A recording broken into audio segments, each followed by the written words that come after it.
So I'm out at one of my local lakes and just want to get a little bit of fishing in before the sun goes down. I got about an hour, maybe two at the most of daylight. Head up to a spot where I've caught him before and see if we can catch him again. This is the Thanksgiving episode, so things to be thankful for. I mean, there's a lot. I've got lucky enough to have a job that made it through COVID. Luckily, I have plenty of work. My music work also started picking up again. Lucky enough to be able to fish in the KEF and a couple other online events and things like that. Lucky enough to be outside. It's beautiful weather out right now. I know people up in the north, depending on where you're at, are freezing or they've got snow, something like that. My family's all healthy. My family's together. I got a couple really amazing fishing opportunities coming up. They've just worked their way out of me fishing certain things and meeting people, and was going to announce what one of those was in this video, but it got postponed. I don't want to announce anything until everything else is all online, so that'll get postponed a little bit. But just really thankful for the opportunities over this past year and this coming year. So hopefully everybody's safe and happy and had at this point, if you're watching the video, had a great Thanksgiving. Hopefully this holiday season will be awesome for everybody and we can just kick into the new year without all the craziness that's been happening. So with all that being said, I just want to go out, relax, catch a few fish here. Finished up my work for the day. See if we can't get anything out here. The really cool thing about right now is every year we get a nice cold front that signals the beginning of pre-spawn. This past cold front that rolled through, it's not been necessarily cold. Last year we had some nasty weather where it got down to the 40s, 50s, it was windy, kind of stayed there for a little bit, and that really kicked the fish into pre-spawn, because I was catching them left and right, couldn't stop in certain places, even when it was windy and miserable. We've gotten down into some cooler temperatures, kind of leveled off. We're peaking at the low 80s, mostly high 70s, but getting down to the high 50s, 60s at night. I know that certain parts of the state, lakes already turned on. The water's much cooler at this lake. I'm hoping that that's got the fish riled up and in the pre-spawn mood. I didn't miss the bite last year because of everything that went on this year and fishing the KEF. I missed some of the important bites throughout the year. I'm hoping I can get on them, at least enjoy a little bit of this pre-spawn stuff. We've got Lake Okeechobee coming up, and I know that is most likely going to be a pre-spawn bite. So I want to see if it's on here, maybe catch a few fish here or there, maybe find the schooled up, or not even schooling, but at least piled up as the sun's getting ready to go down, and maybe have some fun. All right, I think it's gonna be a little too late in the evening to kind of get any fish schooled up. That doesn't mean they won't be piled up together.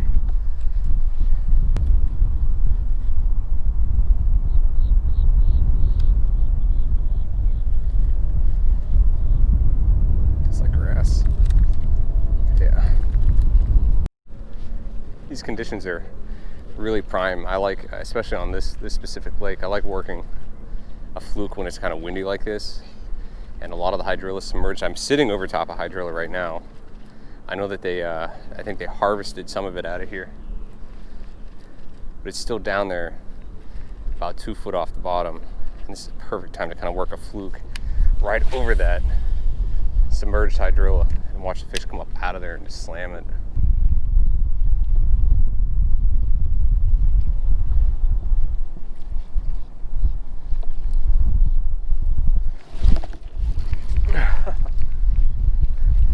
It might have been a guy that grabbed that. That was cool though. Something was definitely chasing it.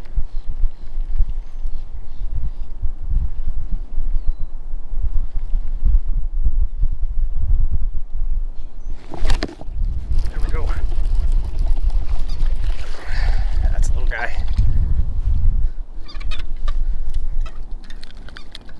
Hang on now.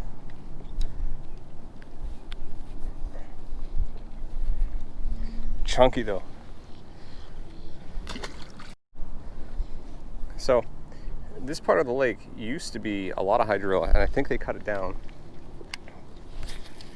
I want to say that they harvested it because there's still a lot of hydrilla in other parts of the lake. It didn't look like a spray.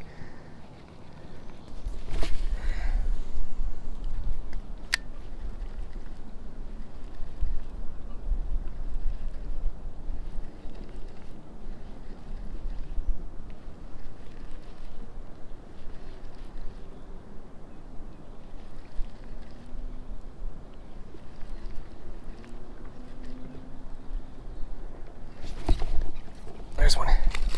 Another little guy. But he came up to get it. I think this is the only fluke I have left.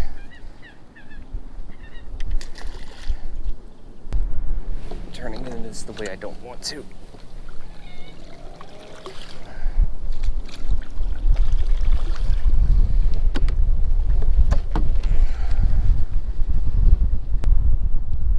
Tail's gone. That's not gonna work. Oh, looky there. I just happened to scrounge up one more fluke. I think never got to use this one at the tournament at Jackson.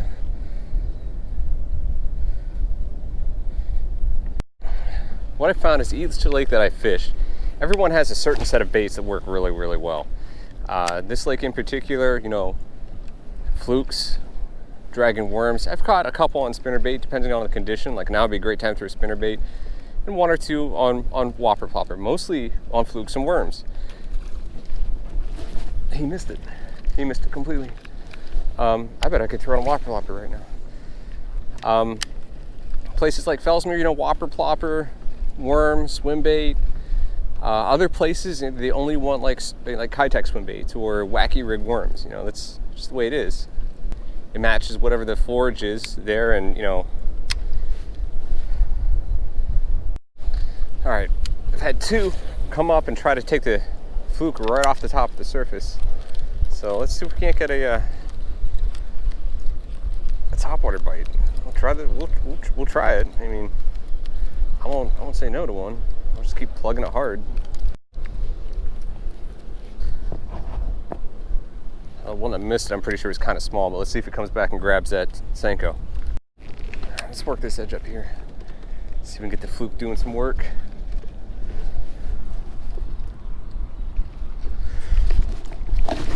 Oh, he missed it. That was a big bass. I'm not kidding. That was a big bass. I'm all tangled up. Sitting right there. My gosh. Did you guys see that? That was not a small fish.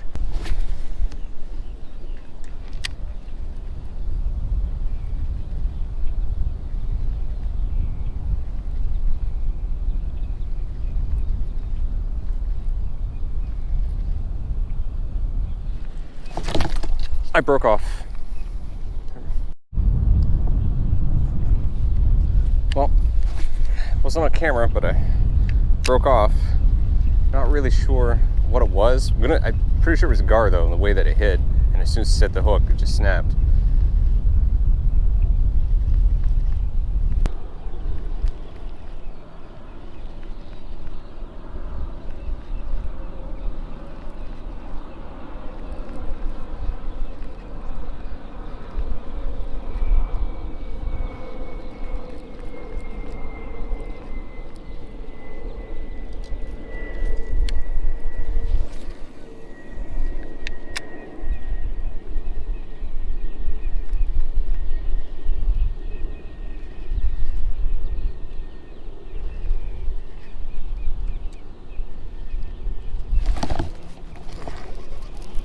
Real little guy, but he got the jerkbait.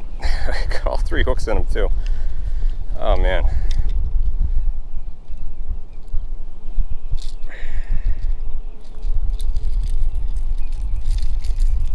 Teeny tiny. So the way I like to work the hard jerkbait is to be real aggressive with it. You know, 2 or 3 good swings, wind in the slack, and usually they'll hit it on the pause. So there's another one, another tiny dude. Could almost be the same exact fish.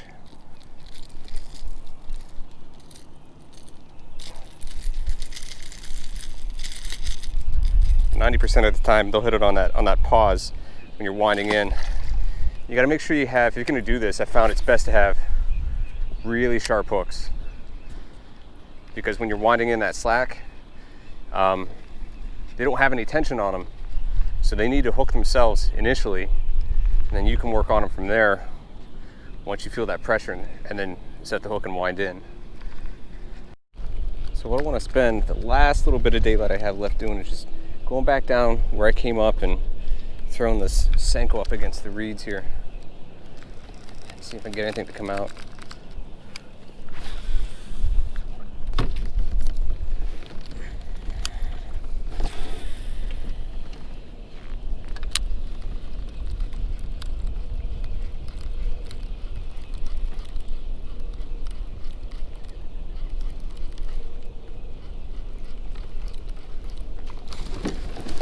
There we go. There's one on top water.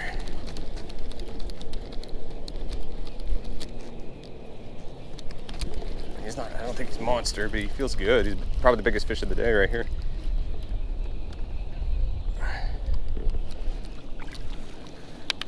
That's a good one. Oh, he's a lot better than I thought he was. He's got hooks all over him. Lift and in.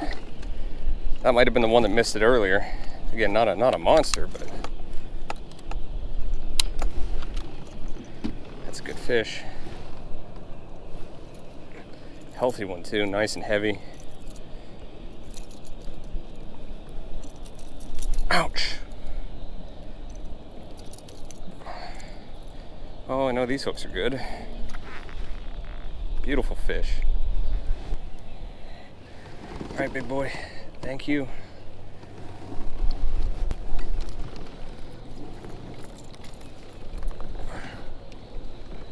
I got dragged by his fin. That sucks.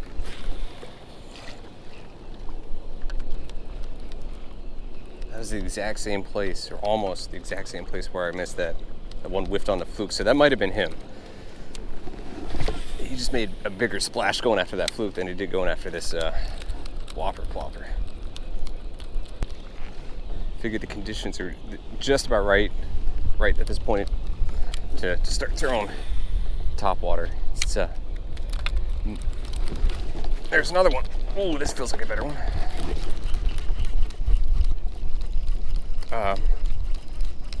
The conditions, you know, the water is, this might be hooked weird. Why surf him in? If he hops off, I ain't too worried about it. But water surface has calmed down quite a bit, and it's just dark enough that they might be relying on their vibration senses.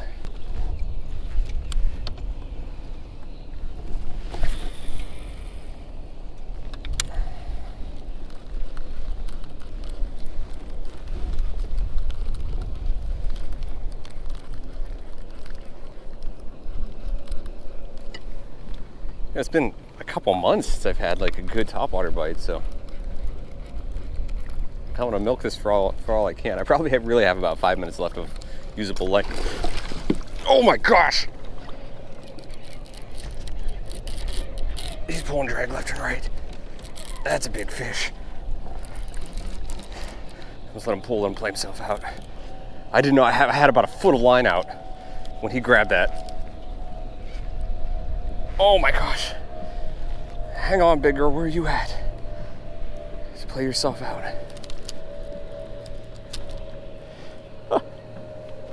Insane. I haven't seen her yet. Oh my gosh, it's a good one. Oh, oh, she swiped top of the head. Oh. I think that's a great place to end this video. Like I said, I hope you guys have a great Thanksgiving, or had a great Thanksgiving by the time you're watching this. This is probably a 5-pound bass. Beautiful fish. Right at the last second too. Oh my gosh, let me get a picture of this. Oh, let's get a real quick measurement on her because I'm curious how big she is. She's 21 inches. All right, big girl, thank you. Thank you for that last second excitement. I think that's a good place to end it. It's getting dark. The fishing's on right now here in Florida, so if you can get out, I recommend it, even if it's late like this. All right, I'm gonna get out of here because I don't have my boat light on. I'm gonna put my headlight on and safely making my way back to the ramp. I'll catch you guys in the next video. Stay safe out there. Happy Thanksgiving, y'all. And I'll catch you guys in the next one.